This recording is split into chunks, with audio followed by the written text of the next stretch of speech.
Monday. Quinn. If I thought walking away from Paul would make me not think about him or what he had done for me over the years, I was an idiot. At school on Monday, it felt like everyone was talking about Rashad. Who'd seen him? What was going on? Was he coming back to school? How bad was he hurt? Was he going to die? When you go to a school as large as ours, it's impossible to know everyone. But even in a school as large as ours, you definitely know someone who was friends with Rashad. And of course, it worked the other way around too, especially when the cop involved was the older brother of your oldest friend. But what was worse was that everyone was talking about the video. The clip that had made the rounds on the Sunday morning news shows and then went viral. The video everyone had seen but me, because there was no way in hell I was putting myself back there, back at Friday night, watching that happen all over again. I'd gotten texts all night from Dwyer and a couple of other guys on the team, other kids too, but I'd ignored them. I'd clicked my phone to mute. No way was I watching that video. I wanted to erase the whole damn memory from my mind, but I couldn't because it was like the whole damn high school had been there on the street with me. Everybody had seen it. It was non-stop Rashad buzz all day, and by fourth period, as I was making my way up the stairs and Nam yelled to me from behind, I already knew what he was going to say. Quinn, man, wait up! Nam was another one of the guys on the team, our point guard when English needed a break, and he dodged around a few people to catch up with me. Yo, all that shit went down with Rashad on Friday, right? Yeah, man. There were a couple of other people in the stairwell watching us, listening. The cop! That's Guzzo's brother, right? Yeah, man. But, that's gotta be weird, right? Yeah, man, it is. It's weird. I mean, you wonder why he did it? What, steal something from Jerry's? Are you kidding? No, man, not Rashad. I'm talking about Paul Galuzzo. Why'd he do it? We pushed open the doors to the third floor and walked down to Trig. A couple guys I'd seen at Jill's on Friday nodded to me. I nodded back. What the hell, Nam? I said. He was just doing his job. You kidding? You seen the video, right? No. What? You kidding? We walked into Trig together and sat down in our usual seats. Mrs. Ehrlich sat us in alphabetical order, which put me in the last row, but Nam sat in the middle next to English. I flashed a peace sign to English and he nodded, but only briefly. Then he and Nam started talking quietly. Nam looked back at me once, and I was certain they were talking about Paul and Guzzo, and therefore, me too. Why did it feel like everyone was looking at me, wanting answers to all those questions from me? Plus, what the hell was wrong with me anyway? Why was I the paranoid one? Shouldn't they all be looking at Guzzo instead? Then it hit me. The video. Was I on it? Had anyone seen me on it? That must have been why everyone was staring at me like I had 4 heads. They were looking at the dude who just stood there like a pants-shitting 5-year-old, watching everything happen in front of him instead of doing anything about it. After class, Nam and English busted out before I could catch up with them, and I was sure it was going to be a long day, and practice was going to suck. If nothing else, English and I would usually swap a few words about a party or a game from the weekend, something, anything, but today he was clearly avoiding me. I made my way downstairs hoping not to get caught in another conversation I didn't want to have, and when I pushed open the door to the second floor, I was surprised to see Jill by my locker. She was waiting for me, and she was about the only person I wanted to talk to. Hey, she said as we hugged hello. Do you want to grab lunch? Of course, I'd have lunch with her any damn day and every damn day, and after we both dumped our books in my locker, we skipped the cafeteria and went around the corner to Burger King. Back-to-back burger days, I said when we found seats. Salad. Seriously, does anybody actually like it? Multicolored styrofoam. No thanks, I'm a burger girl. Hell yeah, I said, but these aren't half as good as Paul's. Yeah. She trailed off, and we were quiet for a moment while we ate, but then she finally got to it. Have you seen Guzzo today? No. In fact, honestly, I'd actually been avoiding him. We weren't in any classes together, so we usually found each other by one of our lockers or in the hallway to the gym. But not today. Of course, he hadn't come looking for me either. Whatever. After you left yesterday, everybody was talking about how it was unfair the media had to make such a big deal of the situation. How are cops supposed to do their jobs if they're always under the microscope? Rita kept saying. It's just backward, she kept saying. She might be my aunt, but it bugged the hell out of me. Yeah, but then look at today, I said, more mopey than I wanted to sound. All anybody's talking about is that stupid video. Well, duh. I didn't say anything. I just took another bite of my burger. Jill watched me as I chewed. What? I finally said with my cheek still full. You haven't watched it, have you? I took a sip of soda. No? I admitted. You should, she said. She sounded almost a little pissed at me. I was there. I don't want to see it again, I argued. I just keep thinking about how extreme it all was. I mean, I don't know what Rashad did, but whatever it was, I can't imagine he needed to get beaten like that. I mean, as far as I know, he's a guy looking to stay out of trouble. Yeah, exactly. She paused. And did you hear? She asked with more concern. He has internal bleeding. Jesus. He has to stay in the hospital for, days. Jesus. Yeah. It's awful. I was silent again. And you were there, Jill continued. I can't believe you were there. I was, I said. But as I was freaking out that she might have been saying she'd seen me in the video, my pulse suddenly quickened because, oh my God, I'd been there with Paul before, or sort of been there. Years and years ago. How had I forgotten about that? Paul, with another kid, Mark Blair. Oh, Jesus, I said. Jill nibbled on a fry and waited for me to continue. It was almost like that time he kicked the shit out of Mark Blair, I said. I mean, that was different, but this thing with Rashad, that thing with Mark, they're like side by side in my mind right now. Oh my God, she said, scrunching up her nose. I forgot all about that. Paulie killed that guy. Not literally, but it was bad. I hadn't actually seen it, but I'd seen the aftermath, and here's the thing. Paul had done it for me. I felt sick. Jill tapped the empty plastic Coke bottle against the table nervously. You think those are the only 2 times? I don't know. I mean, it's Paul. This is the same guy I've seen carrying my mom up the front steps, for God's sake. I was thinking about that time Ma got trashed because it was her first wedding anniversary without Dad. Paul had been so gentle. He'd taken the friggin' day off just so she didn't have to spend it alone. She was tanked, I said to Jill. And he helped her home. I remember him putting her down on the couch and pulling the Afghan over her. Paulie's always been the good guy. That's what I want to think. That's what my mother kept saying last night after the party, after she was done yelling at me for being the world's most ungrateful daughter for the 100th time. Paulie's the good guy, she kept saying. Why is everyone giving him a hard time? But people are giving him a hard time. I don't know.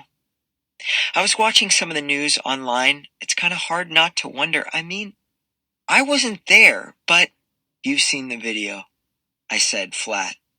The fear that I was in it kept buzzing through me. Yeah, Quinn, everyone's seen it. It's crazy. I swallowed hard and finally asked, Am I in it? What? Jill said. No. He must have been too far away, different angle, I don't know. I couldn't help it. I sighed with relief. Jesus, thank God. Jill narrowed her eyes. This is not about you, dumbass. I took a deep breath through my nose and just held it. She was right. I'd been all worked up about whether or not I was on the video. Rashad was in the video, and he was in the hospital. Paul was in the video too. Where was he now? Sitting at his parents' house watching all the news about himself on TV? Was he hiding? Look, Jill went on. I get why you're worried, but when you see it, well, it's just crazy. She hesitated. I feel so stupid saying this, but I don't know. It just changes things for me. Yeah, I said quietly. We finished the last few fries and had to get back to school. But before we got up, I reached across the table and put my hand on Jill's. I know this sounds weird, but I kind of feel like you are the only person I can talk to about this right now. She turned her hand beneath mine and squeezed back. I know. Me too. As we walked back to school, we tried to joke a little about the party on Friday, but we both knew we were just putting on a show and really thinking about Paul and Rashad. Because as Jill was telling me about the guy who spent half the night puking in the upstairs bathroom because he'd done a keg stand right before I'd gotten there, I was thinking more about how I spent all this time playing basketball with a bunch of guys who were friends with Rashad, and I didn't know jack all about him, which made me feel all kinds of asshole-ish. When we got back, Jill had to rush to get all the way over to the physics lab, but I had econ with Miss Weber, so I took my time at my locker playing with my phone, but really, now, I was stuck on that time Paul had beaten up Mark Blair. When I'd been much younger, and I first started going down to Gooch on my own, there was a guy who lived right next to the park who was a few years older than me, Mark Blair. Compared to my scrawny ass, he was all muscle. If it didn't get too cold in the winter, he'd have played shirtless year-round, a pit bull charging up and down the court on these squat, beefy legs. I was too young, and he never let me onto the court when he was there. I hated it. He didn't like me, or any of the kids younger than him either, but he didn't like me in particular, because while most kids my age played mute around him, I sometimes mouthed off. Finally, after I'd called him an asshole one too many times, he grabbed me by the collar, dragged me across the court to the chain-link fence, and pressed my face into the wire so hard it left a crisscross hatch of red indented on my cheek and forehead. When he let go, I cried on the spot like a goddamn baby, falling to my hands and knees. He stood back and pointed at me, and I was so scared I puked near the base of the fence. And after that, I was always afraid of him. And I began to imagine what it would be like for Paul to beat him up, take care of him. I thought about it with a kind of freaky hunger. Paul wasn't a cop yet, he was just the tough guy who took me under his wing. I wanted to see Mark pay. I wanted him to feel a kind of pain that matched my own level of fear whenever I was near him. And that was the part that was tripping me up now, the fear. I was making leaps in my mind now, but once I'd hung on that word, fear, I remembered the time I was a freshman and I saw a senior walking down the hall. He was black and I didn't know his name, but he was wearing an old-school Public Enemy t-shirt, Fear of a Black Planet, the bullseye logo poised to eclipse the earth. Fear. The t-shirt was right. Like the way Mrs. Canby talked about our neighborhood now. Fear. Like the way Ma told me to cross the street to the other side of the sidewalk if I was walking home alone and I saw a group of guys walking toward me. Guys, that wasn't the word she used. Thugs. Fear of thugs. Just like what some people were saying on the news. Rashad looked like a thug. Thug was the word Paul used when I told him about Mark. It was 2 weeks after Mark had pushed me into the fence. I finally told Paul, and Paul found him later that same night, beat the hell out of him. Paul was banged up too, but he said he'd won. Fucking thug won't bug you anymore, for real.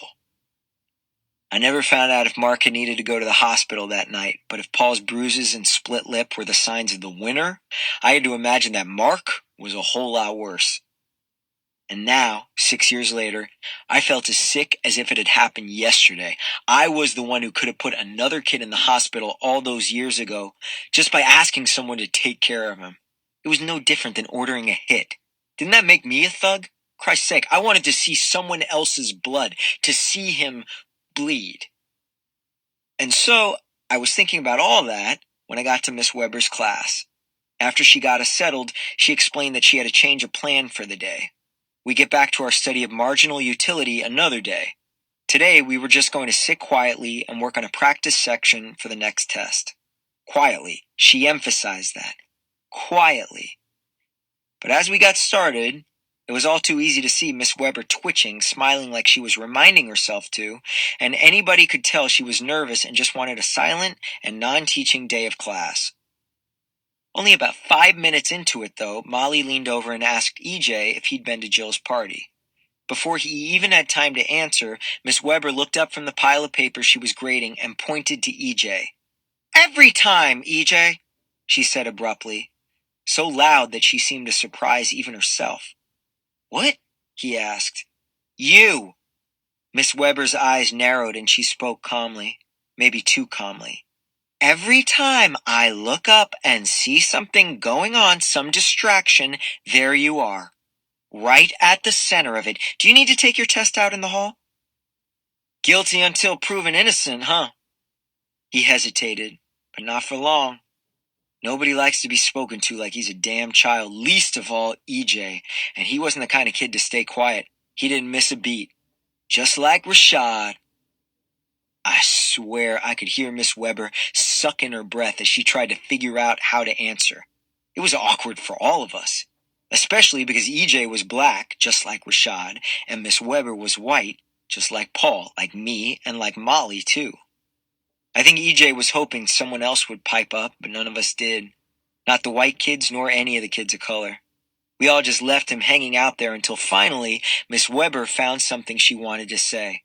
It's not, you just can't go conflating things like that. Then she pointed to the copy of the test she had in front of her. "This is for your benefit," she squeaked. "We don't have time to talk about this right now." She took another breath. "I'm sorry, I know there's a student from our school who is in the hospital today, but we don't have the full story. What I do know is that if we are going to be ready for these exams, we have to get down to business today. They won't wait for us.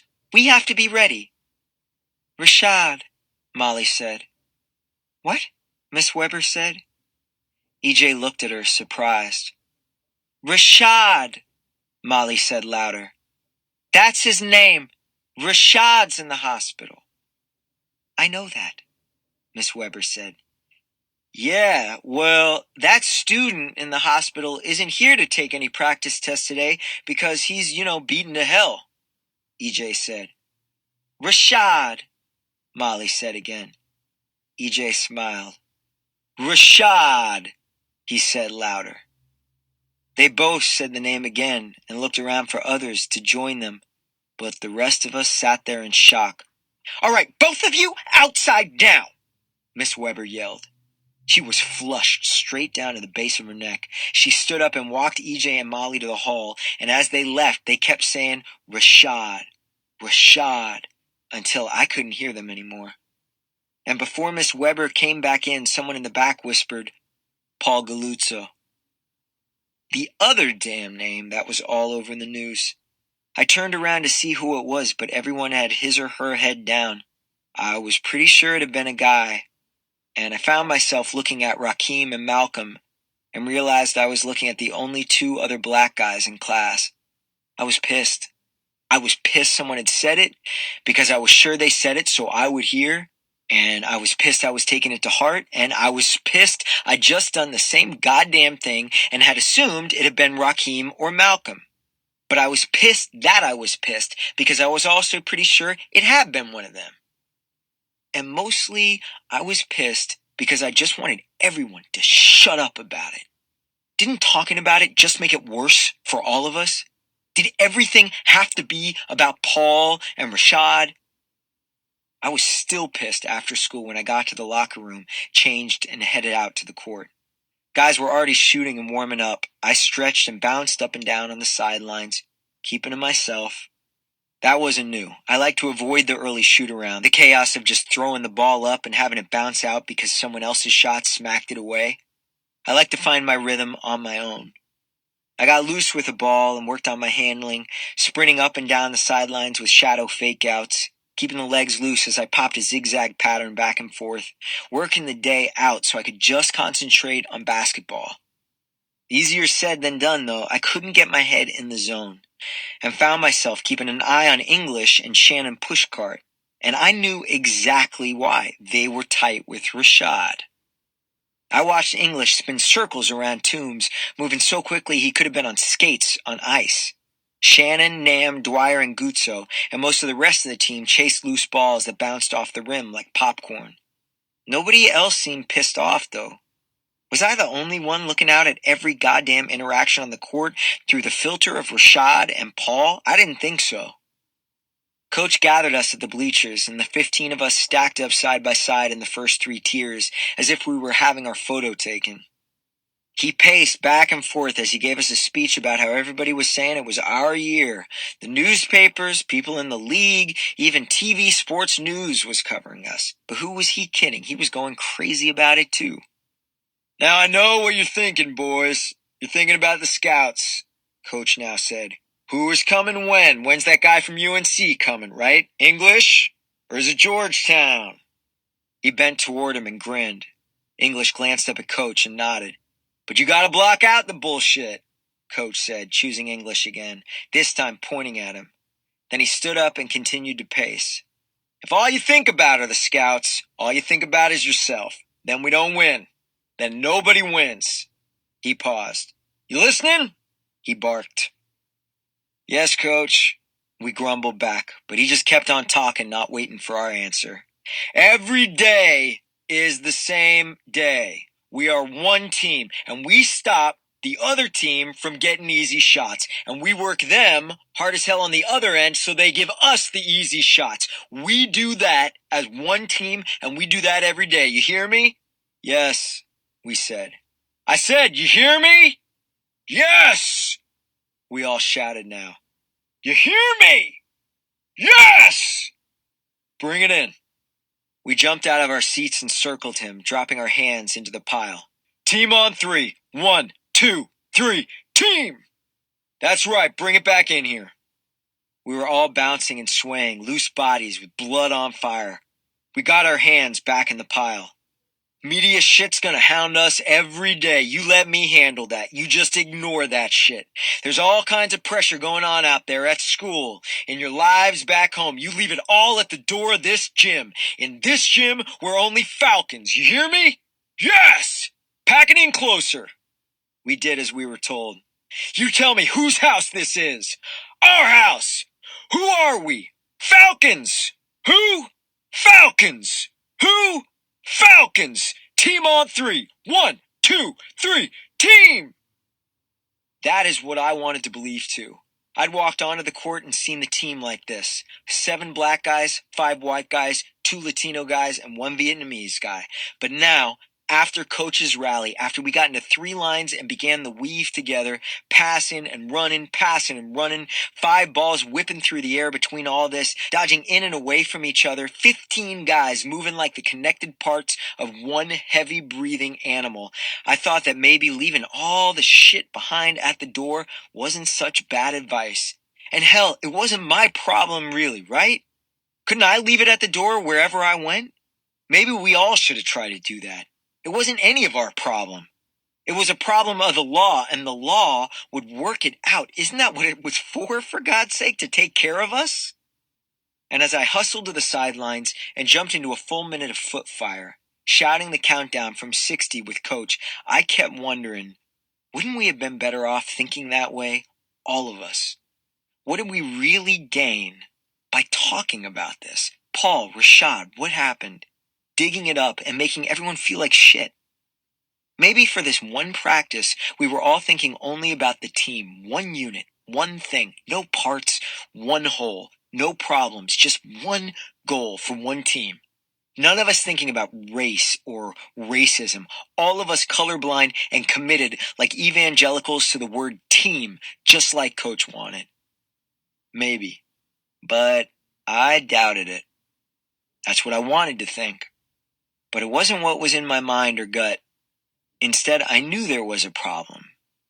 And I was beginning to think I was a part of it, whether I was in the damn video or not. Rashad, there's this dude named Aaron Douglas. Scratch that. There was this dude named Aaron Douglas, a painter in the time of the Harlem Renaissance. Mrs. Capperdine, my art teacher freshman year, turned me on to him during a lesson about artists from that period. Now, I had already been into art way before Mrs. Capperdine's class. I've been drawing since I was like 5 or 6. It came from hanging out with my dad after church on Sundays.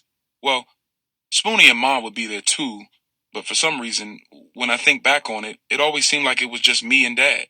Probably because we had our own thing, our own after-church tradition. He would drive the whole family to this diner downtown. Ma would order the eggs and English muffin. Spoonie always got the French toast, and me and Dad both got pancakes.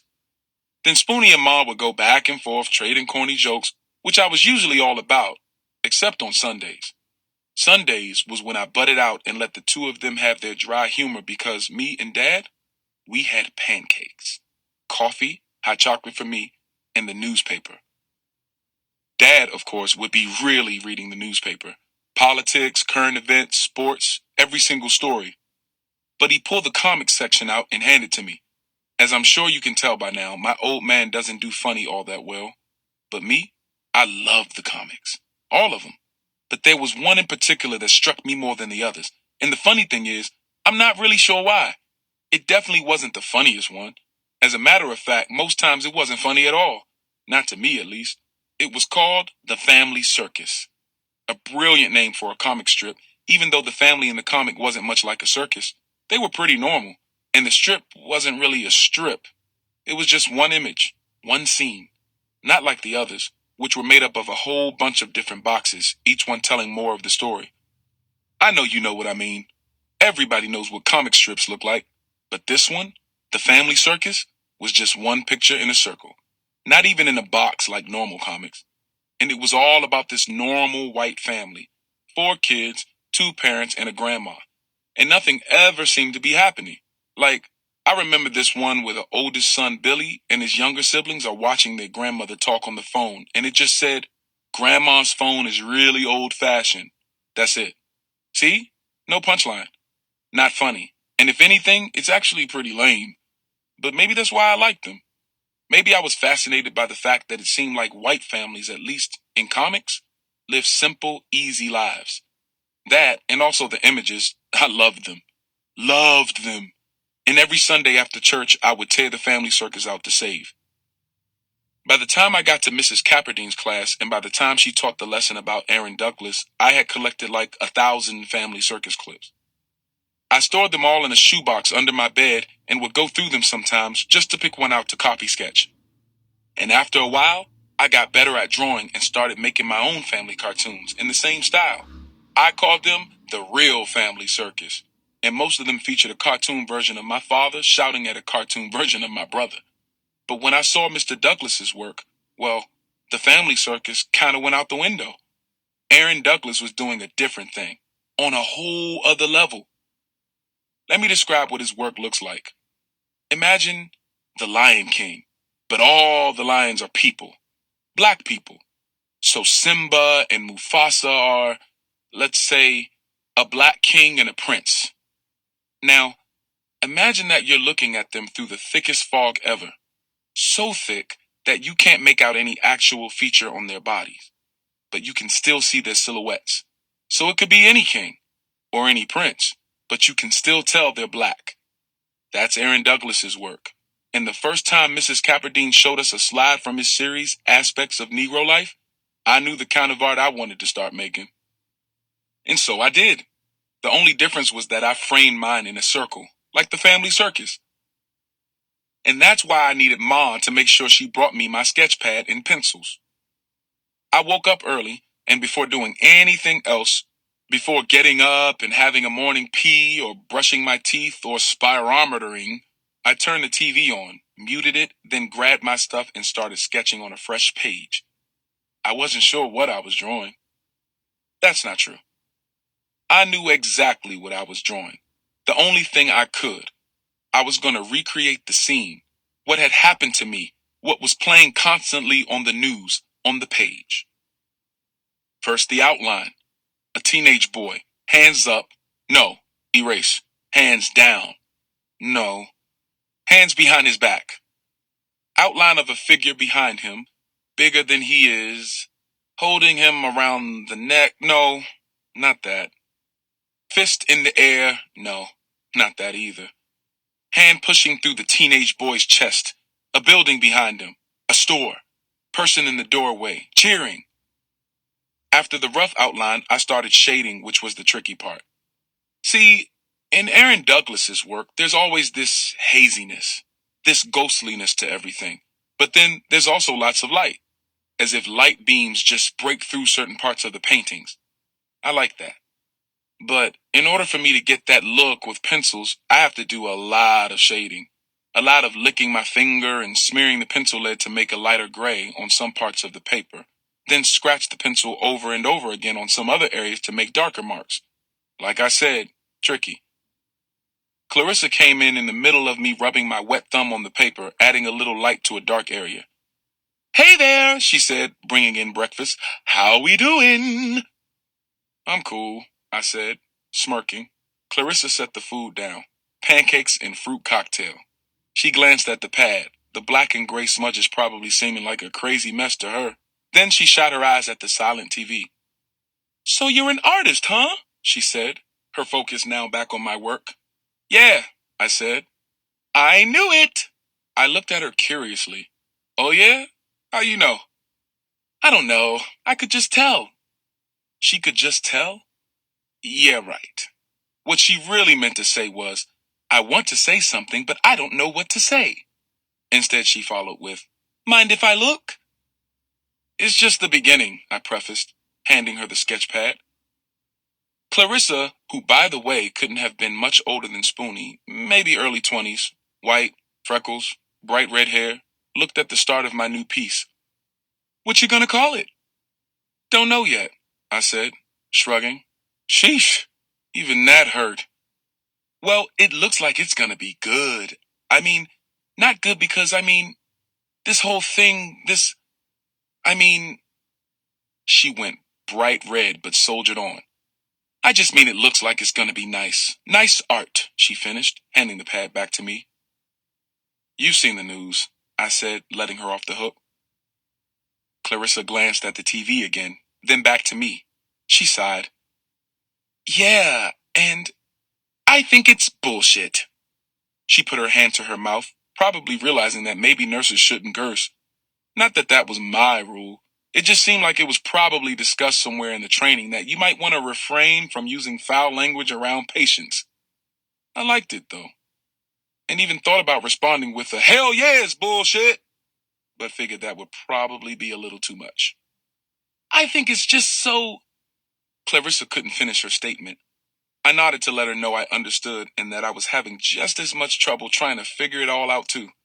But one thing we could agree on was the part about it being bullshit. To cut some of the discomfort that now surrounded us, I flipped through the pages in the sketchbook to show her some of my more finished pieces. "This is what a completed piece looks like," I said, holding the pad up. The image was of silhouettes of soldiers, maybe 20 of them in a line, marching. At the back were babies, marching, and they progressively got bigger, older, and right in the middle was the ultimate image of a strong soldier. And then they started getting smaller again, becoming a baby again. "Wow," she said. "It's beautiful. Why do you frame them in a circle like this? Why not use the whole page?" "Because, well, the circle changes how you see it. Like, what are we looking through? A telescope? A peephole? The sight of a gun?" "I see," she said. "But how come none of them have faces?" "I don't know. Maybe they're there, but they're not. Like ghosts or invisible people," I said, instantly thinking that sounded dumb, but hoping Clarissa would just think I sounded artsy. She nodded, then glanced at the TV again. It was like a magnet. My face was on the screen. "Well, listen here, Rashad the artist," Clarissa said low. "Don't forget what I said about getting up and moving around. It's important." She wagged her finger at me playfully. "I'll come back and check on you later." I worked on the drawing for a while until my hand started to cramp up, which is just one of those things that happen when you work with pencil. Seems like some genius would have figured out how to make pencils out of rubber or something a little softer, even though that's probably a silly thing to even think. But when your hand starts aching in the middle of such a personal piece, there's no telling what you might think about. I put the pencil and pad down and decided to follow Clarissa's instructions and get up. But not only did I decide to get up, I decided to get the hell out of that empty, boring, beige hospital room. Room 409. I climbed out of bed, snatched the back of my robe closed, and ventured out into the wild, not so wild, world of the hospital. I hunched over like an old man, protecting, I guess, my ribs. They hurt more when I stood straight. I eased slowly down the hall, each step pricking me inside. As I looked around at the nurses and the doctors and the families standing around the beds of their loved ones in the rooms with open doors. Phones ringing, machines beeping, doors opening and closing, soda cans dropping in vending machines, conversations about next steps and tests and surgeries. At the end of the hall was an elevator that happened to open the moment I got to it. A doctor got off, and I got on for no other reason than that it was there, open, waiting for me. I hit the 1 button, and down to the first floor I went. Once the doors opened again, I found myself in the busiest part of the building, the main floor where people were checking in, doctors and nurses zipping back and forth to the cafeteria, and most importantly, where the gift shop was.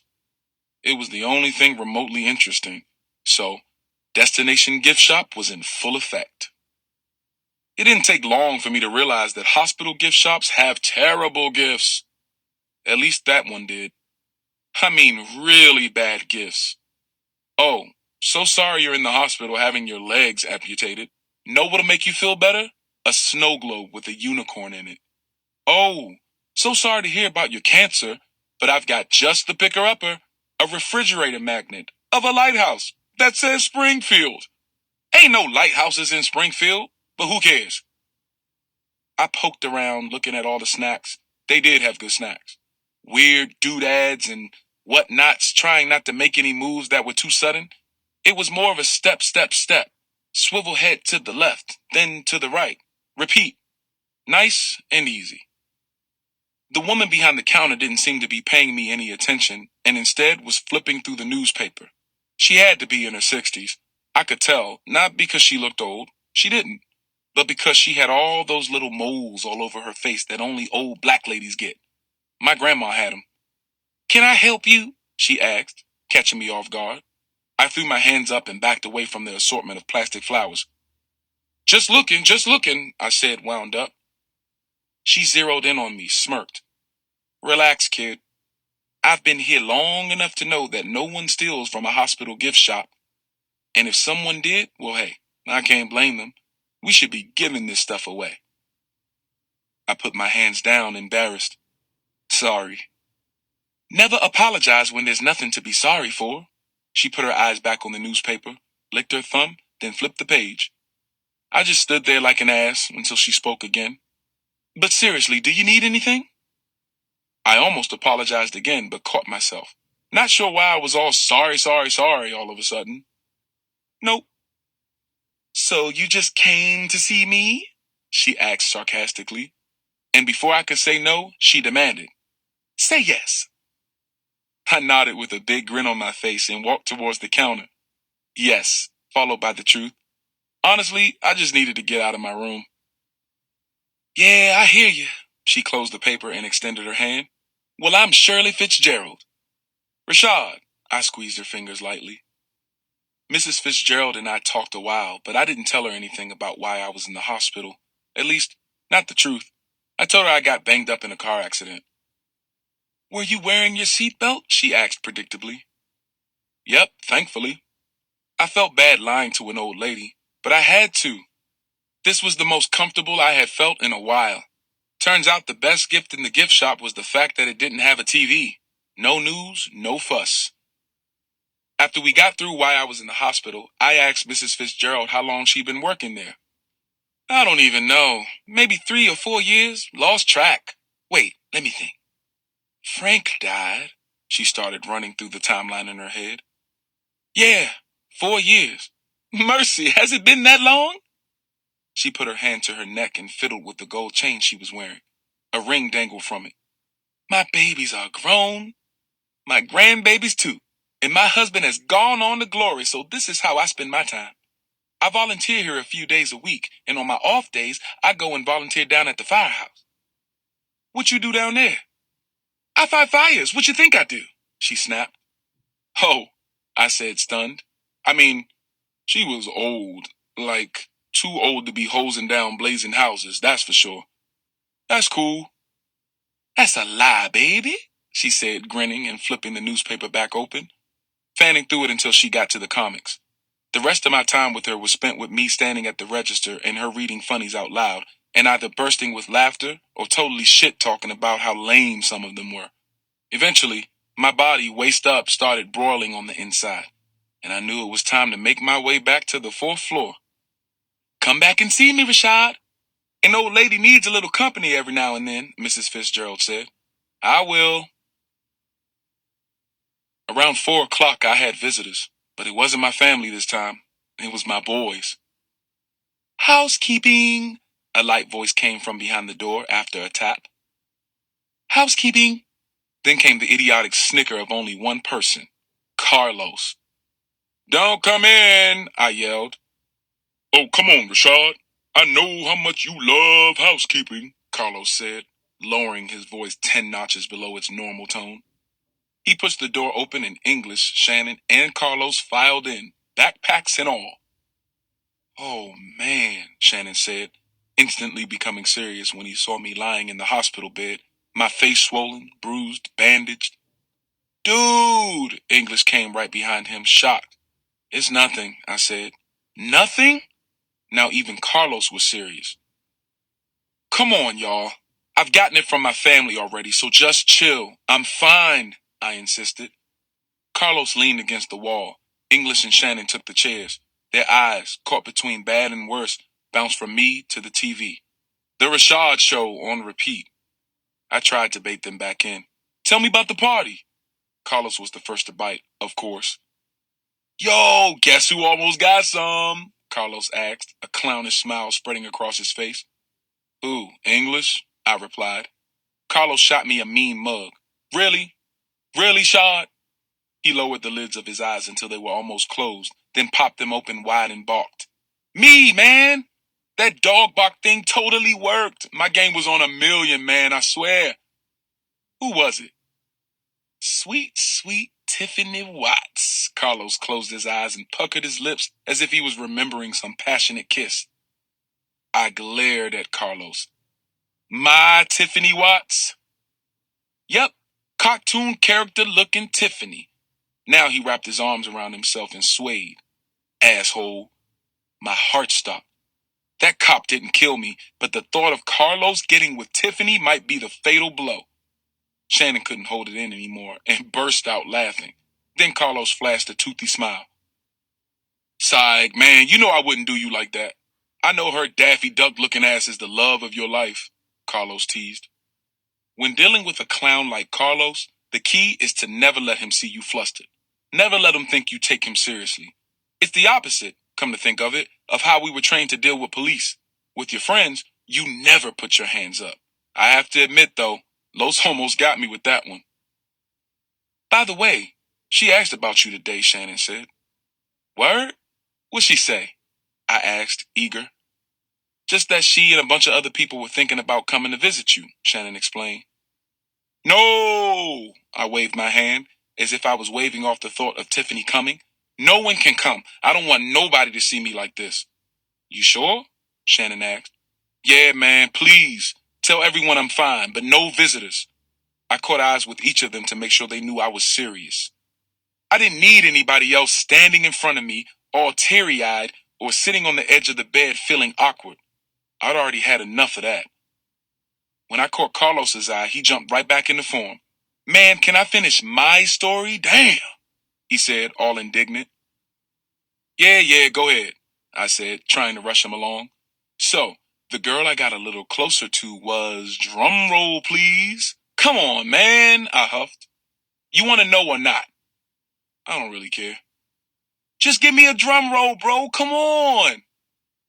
I shook my head and started patting on my legs, doing my best to ignore the pricking feeling in my abdomen. "Latrice Wilkes." Carlos blurted this out like a dude squatting behind a couch waiting to yell surprise to an unsuspecting birthday boy.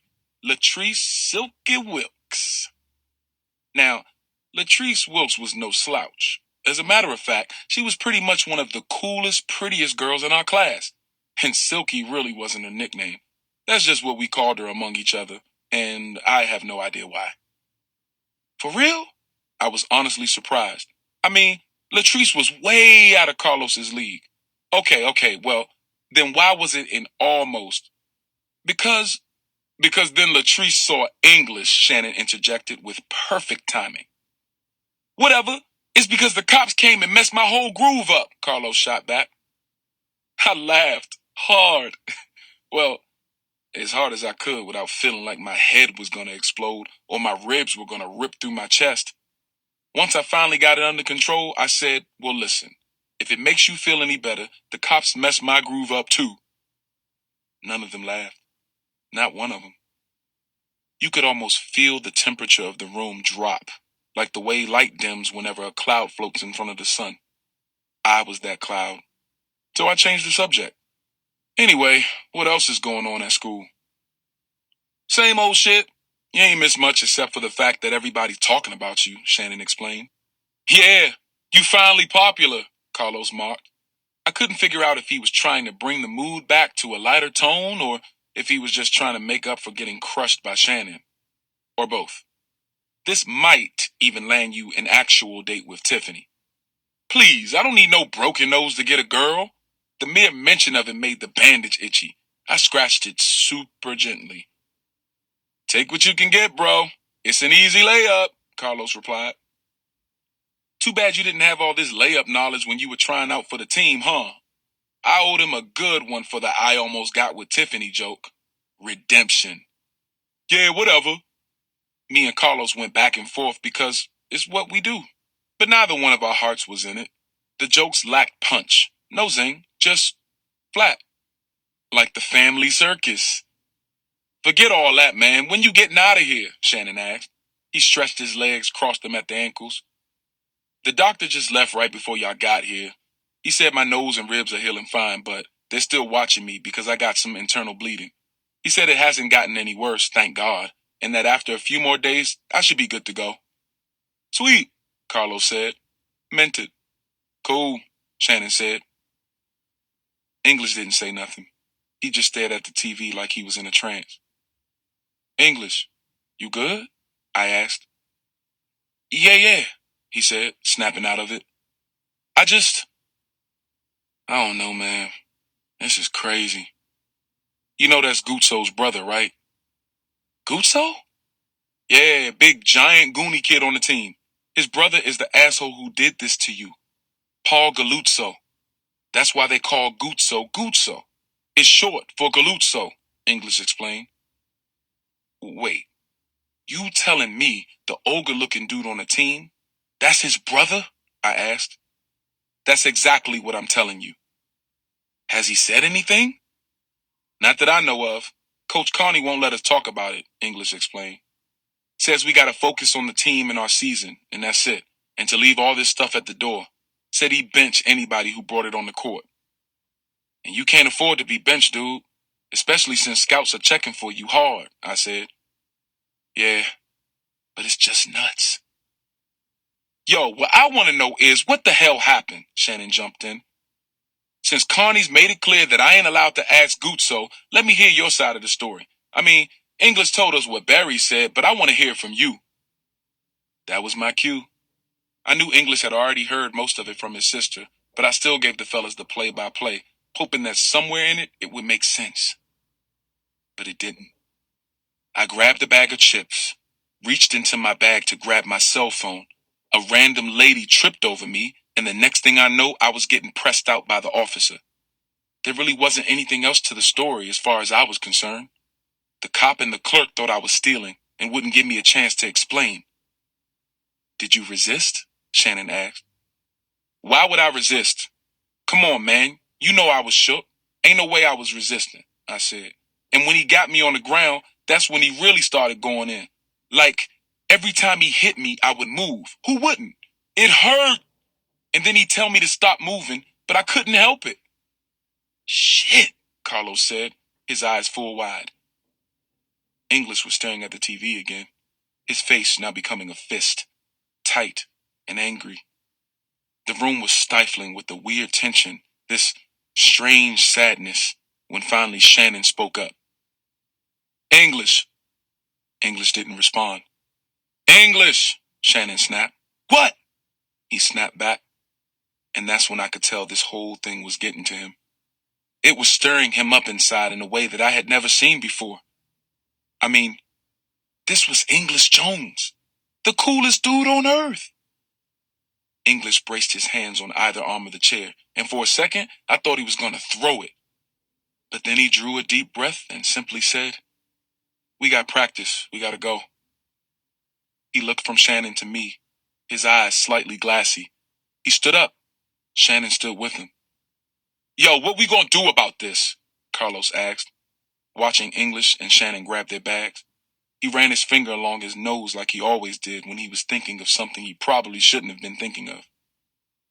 "I don't know, but I'm telling you, Coach ain't playing," Shannon said, flinging his bag up on his shoulder. "Just leave it alone," I said. "Nah, man, we gotta do something, Shad. I mean, maybe you can't do nothing because you in here, and maybe these two can't do nothing because of punk-ass Carney, but I'm not on the team." Carlos caught my eye and stopped me from cracking a basketball joke before I could even open my mouth. "So I can do something. Somebody gotta do something." "Los, just don't be stupid," English warned, coming over to the bed and giving me 5. Carlos didn't respond. Instead, he just asked me if I wanted him to stay. Carlos didn't have anywhere to be. He never had anywhere to be. "No, I'm cool," I said. "I'm sure my parents and my crazy brother will be by here later." "Word," from Carlos. "We'll be back tomorrow," from Shannon, reaching out for my hand. Only a nod from English. And then it was just me, the TV and the shadows, fades, and outlines of my art again. I thought about the fact that English and Shannon wanted to do something but were afraid to break the rules. I understood. I did. But the look on English's face was a look I had never seen. He was struggling with it all. Maybe it was what happened to me that was eating him. Or maybe it was the fact that he felt like he couldn't do anything about it. And then I thought about what kind of ridiculous plan Carlos might cook up. I just didn't want him to put himself in some stupid situation where he got his ass beat too. Even though I hadn't had to put myself in any situation for that to happen. I glanced at the TV, my face, again. Wasn't there anything else going on? I mean, there had to be something going on in the Middle East, right? Celebrity drama? Anything besides me. I wasn't sure what to do about any of it, or if I even wanted anyone else to do anything on my behalf. The looks on my friends' and family's faces, it hurt me to see them that way. Especially knowing that it hurt them to see me this way. I didn't deserve this. None of us did. None of us. I grabbed the remote, pointed it at the screen, and hit the power button to click it off. But it didn't go off. I clicked it again. Nothing. I slapped the remote in my palm a few times because that's what you do to, I guess, activate the batteries. Clicked again. Nothing. Now, split screen. Galuzzo's face next to mine. Him in his uniform. Me in mine. But we were not the same. We were not the same. I didn't deserve this. Click. Nothing. Click. Nothing. My eyes began to well up, and my throat suddenly felt scorched as if I had swallowed fire. Click. Click. Click. Click. Nothing. Fuck! Click.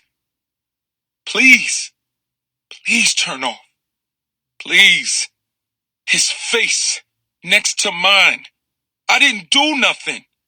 I didn't do nothing. His face made my bones hurt. A scrapey feeling in the marrow stuff. Fuck. Click. Nothing. Click. Nothing. I couldn't take it anymore. And before I did something stupid like throw the remote across the room, smashing it into hundreds of plastic pieces that I wish were Galuzzo's face, I leaped from the bed in a panic and yanked the cord from the wall, which turns out was also stupid because it felt like giant hands that I couldn't see were ripping me in half. But the TV was off. My face next to his, gone. Finally. Tuesday. Quinn. On Tuesday morning, everything changed. For real. Spray painted in wide, loopy neon blue letters like a script of stars so bright they glowed in the day, and stretched so large it covered the entire sidewalk at the foot of the front of the stairs, was a graffiti tag. A tag so huge every single student, teacher, administrator, staff member, parent, and visitor to Springfield Central had to step over or around and could not miss. Rashad is absent again today. Everybody was staring at it, taking photos of it, posing with it, and definitely talking about it. As soon as I saw it, I felt a ball of shredded nerves unwind and whip around my stomach. Oh shit. And my first thought was probably just like everyone else's. Who'd done it? At first, you could tell the teachers were deliberately avoiding discussing it, but it was pretty much all we, the students, talked about between classes or at lunch. I say we, but I was still trying to take Coach's advice and ignore all distractions, so when it came up, I tried not to engage, but it was friggin' impossible. At lunch, kids were taking food from the cafeteria and heading out to the front steps, eating and talking while sitting near the giant graffiti tag. But I avoided that and looked for some of the guys on the team in the cafeteria. We'd always sat together at lunch, only in fragments, never the whole team together. But with the impromptu gathering out front, everything had shifted. Only Guzzo, Dwyer, Hales, and Regan sat inside, the 4 other white guys on the team. Guzzo looked up and saw me in line. He waved me over to their table, and although he'd ignored me all day yesterday, his interest now kind of ticked me off. See, that wasn't Guzzo's style. Usually he'd let others call the shots, but today he was too insistent, beckoning me like he was some kind of mafia boss, and I was supposed to hustle right over to him. And besides, once I had my sad, soupy, sloppy Joe on the tray and looked out over the rest of the cafeteria, I realized it wasn't just the basketball team divided up this way today. Paul had once told me about how the city's demographics had changed over the last 30 years and why that mattered for his job. It's harder to be a cop here now than it used to be, he'd said. And his facts had been so particular I couldn't help but think of them now as I looked across the deserted tables in the half-empty room. 30 years ago, the city had been 84% white, Paul told me. Now, not counting Hispanics and Latinos who identified as white, Springfield was 37% white. Strange how some of that stuff just sticks to you, especially the shit that suddenly feels so real, because right now, only about half the high school who had lunch 5th period sat in the cafeteria that day. The white half. I would have stood there like an idiot, feeling those nerves in my stomach start to spin again, if I hadn't felt a push from behind. Hey, Jill said. Hey, where are you sitting? It was probably the first time since I've been in high school that I'd ever been asked that question. I'm not a total fucknut. I know for some people, especially at the beginning of high school, where to sit and who you'll sit with is a big deal. Not everyone feels like they automatically belong. Not everyone feels like wherever they go they'll be welcome, but I did. I'd always just walked into the cafeteria and sat wherever the hell I wanted. In fact, I did that pretty much anywhere I went, unless the seats were already assigned. I paused. Not sure. Yeah, but you know what's weird? I want to go sit outside. Me too, I said, only realizing when she had said it that that's what I really did want to do. But would that be weird? I just said it was weird, but I don't think anyone out there would mind. Huh. I hadn't thought of it like that. I've been thinking of the guys inside. No, I said, nodding to Guzzo's table. Those dudes. Guzzo probably realized what we were talking about because he got up and walked over to us. You two going to stand there all day? Come, sit down. And once he had come over, it felt impossible not to follow him, so we did. Dwyer, Hales, and Regan got lost in a conversation about their fantasy basketball league teams while Guzzo pressed us. Seriously, he said, you two are spending a lot of time together. Jill laughed. You guys are all family to me. Quinn's not, Guzzo said, looking at me, but in an odd way. Not really.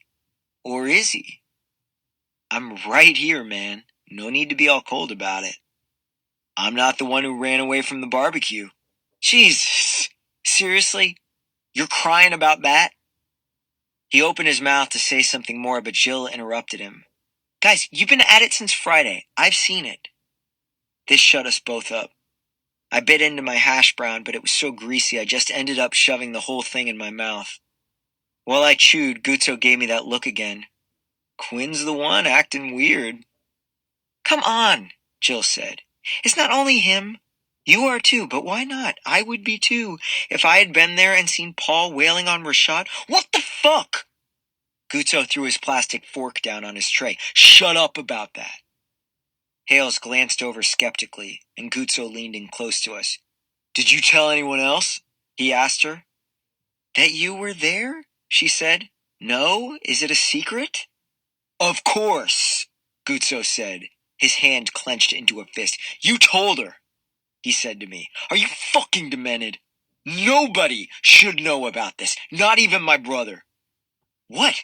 Man, we aren't in any trouble. We didn't do anything. You really are stupid, Guzzo said, picking his fork back up and pointing it at me. Red bits of sloppy Joe dripped from the tines. Don't tell anyone else we were there. The force, they're worried for my brother. They've given him some time so he can stay off the streets. There's probably going to be a lawsuit, because there's always a lawsuit these days. Look, whatever. How the hell is he supposed to do what he needs to do if he gets sued for just doing his job? Listen to you, Jill exclaimed. Leaning in now, too, agitated. You sound like our mothers. But tell that to Rashad's family. Rashad's absent today, again. I mean, I know that guy, too. Guzzo looked disgusted. You don't know him, he said, waving her off. You just like thinking you know him because now he's a celebrity victim, or whatever. That's bullshit. He gestured to the doors behind us. You need to get outside before next period? Was that where you were headed, before I called you over? I glanced at Jill. Dude, I said to Guzzo, come on. It doesn't have to be like that. It already is like that, asshole, Guzzo said. He pushed his chair back and stood up. You know, Paul was just trying to help someone inside the store. That's what he says. And then there's the whole stopping people from stealing thing. He was breathing heavy, fighting to find words. And, by the way, he finally said, pointing at me, Paul's staying with us, you know. If you're curious, remember him? My brother? The dude who fucking raised you? Feel free to drop by. I mean, you are like family, isn't he, Jill? For once in her life, Jill didn't shoot back the last word. Then Guzzo stalked off without looking back at either of us. I was about to get up too because I was sick of it all. I hadn't started it. Why the hell did I have to be in the middle of it? But as I pushed my own chair back, Dwyer grabbed my arm. Listen, man, he said, you've got to fix this. You've got to get the team straight. We've got scouts coming, man. This is too big. This is our life, man. Our futures. Don't be a dick about it. Like Coach said, leave it at the door, all of it, you know? What he said stuck with me for the rest of the day. Yeah, I was thinking about the damn scouts too. Of course I was. The kind of doors a scout's praise might open, the kinds of scholarships a kid like me needed when Ma was working night shifts over at Uline. I knew it was my future, and Dwyer's, and everyone else's too. How could I not? It had been on my mind in one way or another since I'd started working out with Paul, back when he was taller than me, not just bigger, flicking his wrists and teaching me how to sneak a crossover right in front of my opponent. Those hands. There was so much history, slapping hands and saying yes to Paul. As what Dwyer had said to me replayed again and again in my head, it began to say something else, too. Like maybe I was hearing what Dwyer was saying under his breath, between his words. He almost sounded scared, or not scared, but nervous. It wasn't Dwyer, it was fear. It seemed to follow me like my shadow these days, but I recognized now how it was trailing everyone else, too. At practice, Coach had us running like crazy. Hales got so winded he puked in the trash can by the door to the hallway. Boot and rally! Regan yelled to him. He wanted to laugh, but he was too out of breath. The rest of us crouched with our hands on our knees or folded on our heads, trying to avoid cramps, and Coach paced in between us like he was a doctor walking through the asthma ward. Game ready, he lectured. The team that makes its free throws when everyone is tired and strung out is the team that wins its games. Then he broke us into groups at the 6 baskets around the gym and told us to keep score. 10 free throws each, switching shooters every 2 shots.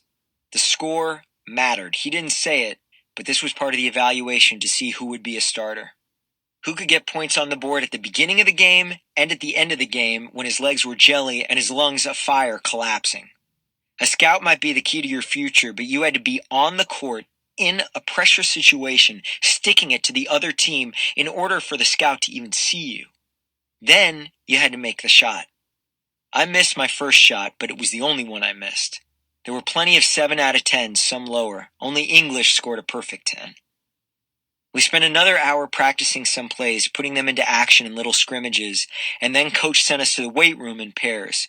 We didn't have to keep score here, not for his sake at least. Of course, we kept score among ourselves. Nobody could press or lift or squat nearly as much as Guzzo and Toombs and Martinez, so they always had their own competition, and the rest of us had ours. I paired up with English and we started on the leg machines while the big guys hit the bench. He and I didn't say much at first, but as we moved around the room to different machines, we got into what was really on both our minds. "Hey man," I asked, "you know who wrote that graffiti?" "Why are you asking me?" he said. "He's your friend, man." "He has a lot of friends." "Come on, man, I'm just curious, I'm just asking." "Nah, it can't be just asking, it never is." "Fine." I put another 5 pounds on either side of the bar for him, and then kept my voice low as I continued. "Guzzo's pissed. He thinks someone did it to make a statement." English cocked half a grin as he lay down beneath the bar and began his set. "Of course. That's the point." "No, but it's saying that Rashad is innocent, so that makes his brother guilty." English put his bar back up on the rack and sat up. He looked at me like I was nuts. "Man, Rashad didn't do shit." "Yeah, but what if Paul was just doing his job? Then no one's guilty." But even as I said it, I felt like I was Guzzo suddenly, or someone in the family, his family, and I wished I wasn't. Never mind. Let's just forget it. Forget it! Forget my friend is in the hospital. English stared at me, pissed. Since when is beating the shit out of somebody who hasn't done a damn thing just doing your job? Man, there's no way I'm going to pretend it didn't happen. He leaned back, looked at the ceiling, and pressed the weight back up. "I can't."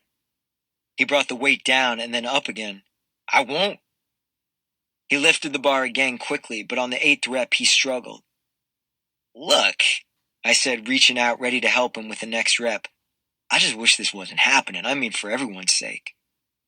He fought to get the 9th rep more than halfway up. "You need a hand?" I said, putting my fingers beneath the bar, helping him lift it slightly. "Fuck no," he spat. I pulled my fingers back but kept them close. He pushed the bar up slowly, then lowered it and began the last rep. He grunted and got the last one up and onto the rack. Maybe he got out of hand, I just had to say. Maybe he was on drugs. On drugs? What are you, 75?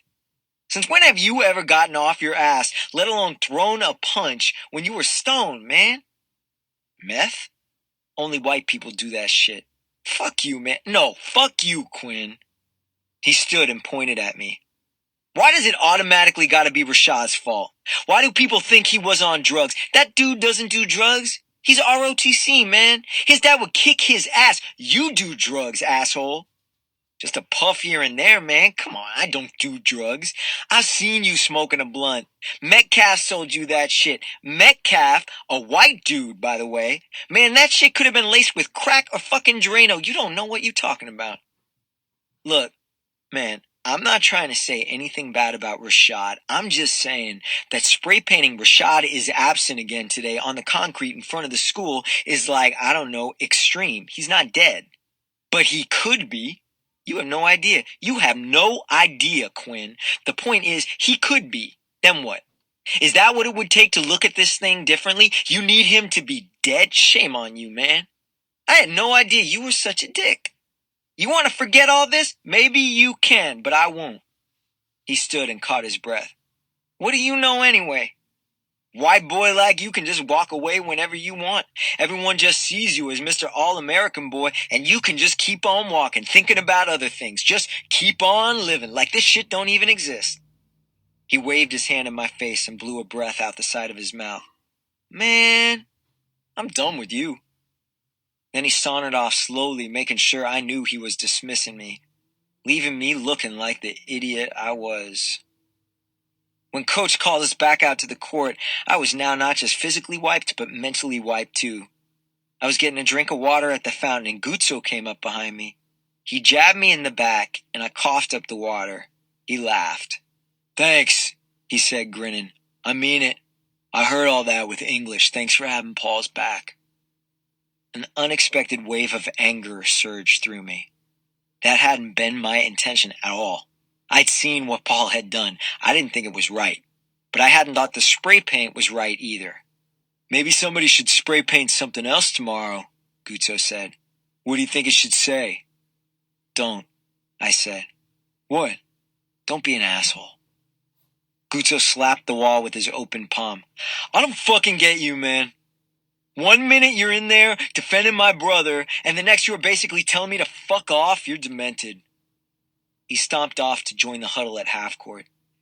Thank God Coach didn't try to get us all together in a rallying cry, because I sure as hell wasn't up for it. And neither was anyone else, probably. Instead, he broke us into 2 teams of 5 and put the others on the bench ready to sub in. I was on the same team as English, and before we began, I pulled him aside. Look, I said, I'm sorry, man. I sounded like an idiot. He didn't say anything back. No, seriously, I'm sorry. I don't want to be a dick. I'm just trying to figure this all out. Rashad's your friend, but I get what else you're saying too, so I'm sorry. Man, you have no idea how many times you sounded like a dick. You think it was just today? Look, he said, passing me the ball hard. Just don't miss when I give you the ball. But I did.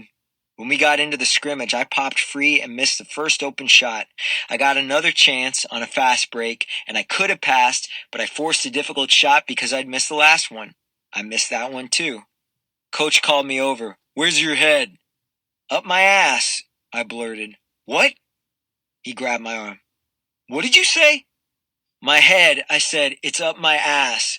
I don't know what the hell I'm doing. Maybe a couple of suicides will wipe the shit off your face. Do them. 2, along the sideline, now. Go. I didn't have to look at Guzzo to know he was smiling all smug, watching me out of the corner of his eye while he continued playing. I think English was maybe smiling too. And for the first time since I could remember, as I sprinted up and down the court, I didn't have my father's voice in my head. I heard my own.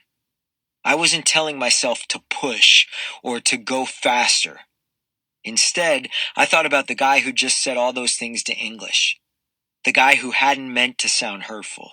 The guy who was just trying to walk down the middle and not disturb anybody, basically give some meaning to what I'd seen in the street outside Jerry's. And here's what I realized I was saying beneath it all.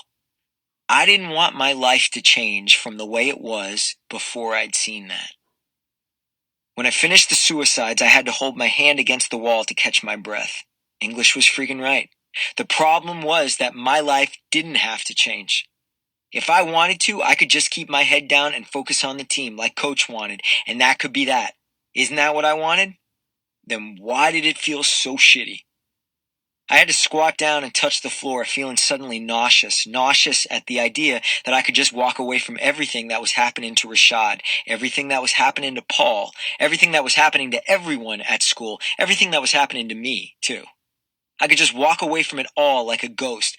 What kind of person did that make me, if I did? Those were Ma's words, and when I got home, I found myself, for the first time in a long time, also admitting that I wished she was home and not working. Of course, that made me feel like a goddamn kid, so I made myself feel like I was worth something by helping Willie with his homework. He was glad for it, but probably not as much as I was that he needed me, and I could actually help him figure out his fractions. Later, though, my mind drifted back to Rashad, and I totally blew dinner. It should have been simple. I'd made mac and cheese with tuna, peas, and hot sauce more times than I could count, but I overcooked the pasta and there was way too much hot sauce. Willie fanned his mouth after the first bite.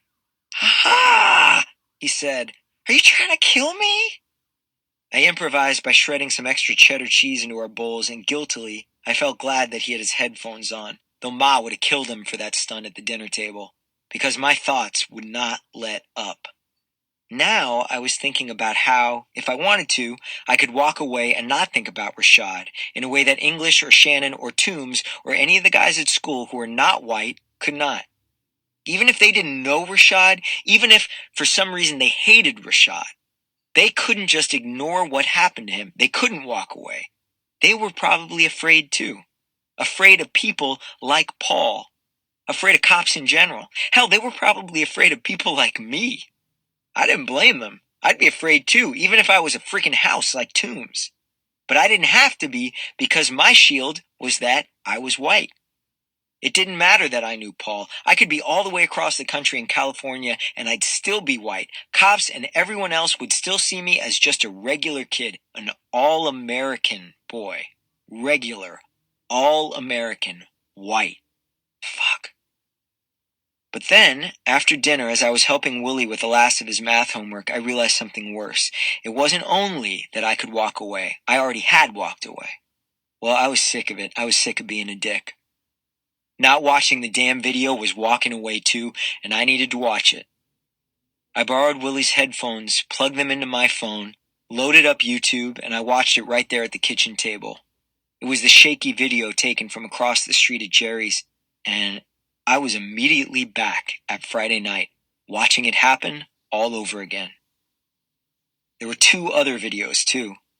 I watched Rashad's body twisting on the concrete sidewalk. The video was taken from too far away. I couldn't hear what he was saying. I couldn't hear Paul. I heard the noise of the street just as I'd heard it that night, and I felt a zip line of fear rip right into the pit of my stomach. On Friday, I'd been down the street watching, but there, at the Formica table, I had a front row seat. Close to Rashad and Paul, I could almost see myself hovering just beyond the frame of the shot. I texted Jill and told her how bizarre it was to see it. Tuesday, 9:43 p.m., from Jill. Finally. Now everybody's seen it. We went back and forth a few times and then I just got fed up. Tuesday, 9:55 p.m. to Jill. Hey, can you talk? Tuesday, 9:56 p.m. from Jill. What? Tuesday, 9:56 p.m. to Jill. No, I mean it, on the phone. Talk? Tuesday, 9:57 p.m. from Jill. Whatever. Tuesday, 9:57 p.m. to Jill. Like, I need to talk. She buzzed a second later, and I got up, slid the headphones across the table to Willie, and left the kitchen. We said our hellos and all that as I walked into the living room. I feel so gross, I said. I keep telling myself it isn't my problem, but it is. It is my problem. I just don't know what to do. Yeah, but it isn't only your problem. It's everyone's problem. But I still don't know what to do, like, tell the police? She paused and I heard her breathe. Maybe? Jesus. Telling the police meant telling Paul's friends. Meant Paul's friends telling him what I was doing. But everyone's seen it, Quinn. It's all our problem, but what is that problem? Then it was my turn to be quiet, and I shuffled over to the couch and sat down. What is it? Her voice rose. Excessive violence? I don't know. Unnecessary beating? Shit. Police brutality? Yeah. And, the way it's all working out, it's more. Like who was sitting where at lunch? I looked at the carpet between my feet. Yeah. And whose lockers they looked in first for spray paint cans. Yeah, shit, really? That happened? That's what I saw. 3 black students, boys, in a row. Then Martinez, they skipped me. Fuck. I let the air in my cheeks fill and then slowly blow out. So, yeah, like, all that. like Paul's white and Rashad's black. I just sat there staring at the door to the kitchen like a dumbass zombie trying to find some words. Paul says he did what he did because he was protecting some white lady in the store, Jill added. What? Yeah, that's what my mom says, but, really? Seriously. You think it would have been the same if the lady wasn't white or if Rashad wasn't black? Seriously. Seriously what? Why is it taking me 5 minutes to say the word racism? Maybe you're racist? Don't joke, this is serious. I'm not.